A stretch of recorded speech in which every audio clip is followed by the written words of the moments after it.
Hello, and welcome to Payload Media, where we treat your digital apocalypse like it's a Netflix series you only half watched. I'm Jack, and today we're diving into the 5 most deliciously awful cybersecurity incidents from this week. Yes, it's been one of those weeks. Strap in, grab your popcorn, and maybe your incident response checklist if you're feeling existential. Let's get started, but before we start, I'll give you 5 seconds to hit like and subscribe.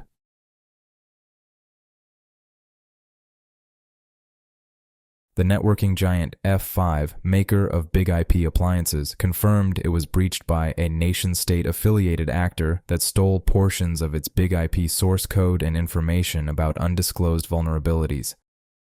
According to the data, this breach was discovered on August 9th but only disclosed publicly in mid-October. Yes, that's right.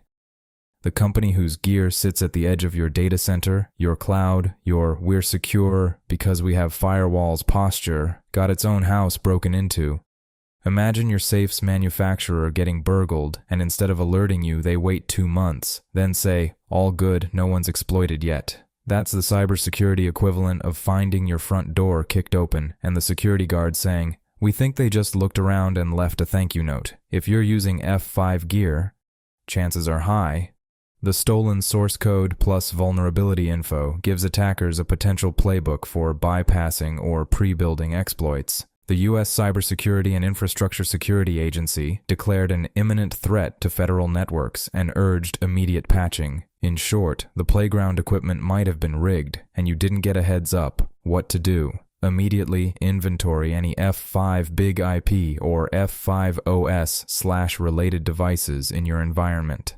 Apply the emergency patches released by F5. Review whether any devices are publicly accessible, management interfaces, etc. Threat hunt. Look for anomalous access or lateral movement around network edge gear. For the love of sysadmin, turn on strong logging and monitoring on those devices. Several municipalities across the U.S., including counties in Texas, Tennessee, and Indiana, reported cyber incidents this week that disrupted critical government services, bills not payable online, court systems affected, public services on pause. Yup, while you were binge-watching something innocuous, your local government's digital transformation may have transformed into digital devastation. Imagine going to pay your utility bill online and realizing you're living in the 90s again because someone else forgot to patch the server farm. Municipalities are low-hanging fruit, smaller budgets, fewer security staff, and yet they run services we rely on. Disruption at this level can undermine citizen trust, public safety, and escalate into bigger national incident response scenarios. Plus, the more these happen, the more attackers will treat the public sector as easy mode. What to do? If you're part of local government or small to medium public entity, ensure you have backups, incident response playbooks, and segmentation of critical services. For corporate watchers, know that your supply chains or services might depend on these municipalities. If their systems go down, so might yours.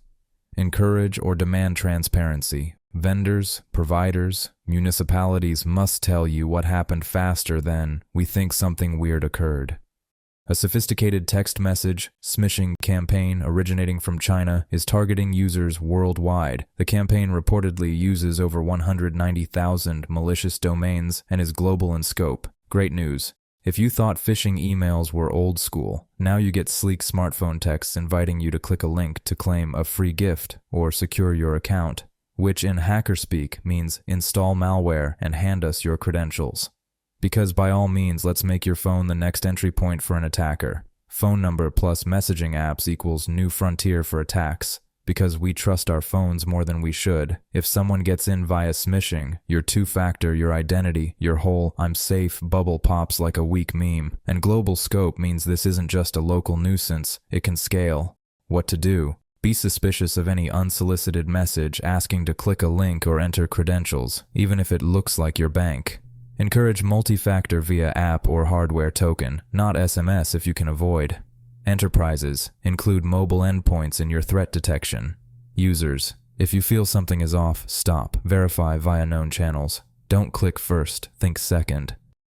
According to the 2025 MSI report from Verizon, 85% of organizations report rising mobile attacks, while 93% are using generative AI, yet only 17% have AI-specific controls. In other words, we're unleashing powerful tools while forgetting to bolt the door behind us. Nothing says modern cybersecurity like telling the world you've got AI-powered everything, and then realizing the everything didn't include guarding the damn mobile endpoints or controlling the new AI agents.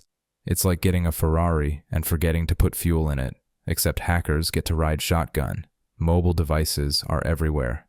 AI agents are everywhere. Combine the two, and you have new vectors of attack. Rogue apps, AI-generated phishing, exploitation of mobile to jump into corporate networks. If only 17% have AI-specific controls, that leaves 83% ripe for the picking.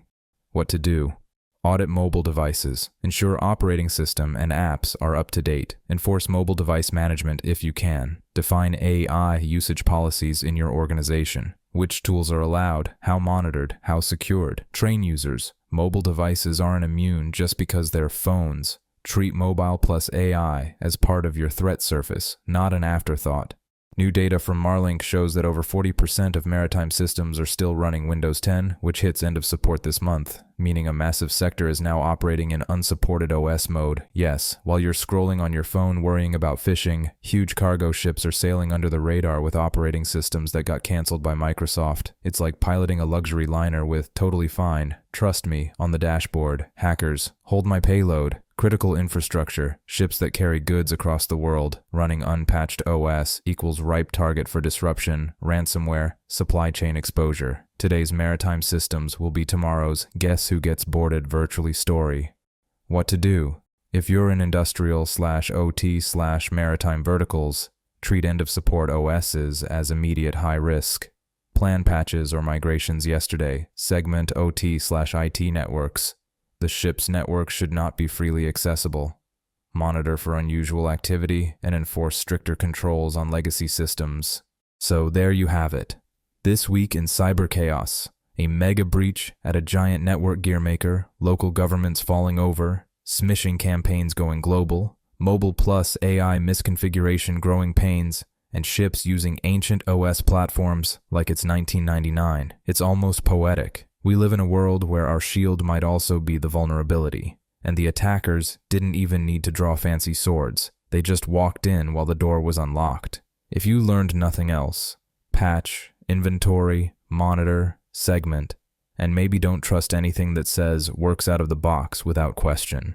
Cybersecurity isn't a once-a-year training slide. It's a constant wake-up call that your digital life is not immune. If you enjoyed this, hit like, subscribe, ring that bell so your next digital meltdown doesn't arrive unannounced. I'll see you next week when we dig through the next batch of what went wrong, because yes, there will be one. Until next time, stay paranoid, stay patched, and for goodness sake, lock your digital doors. Good night.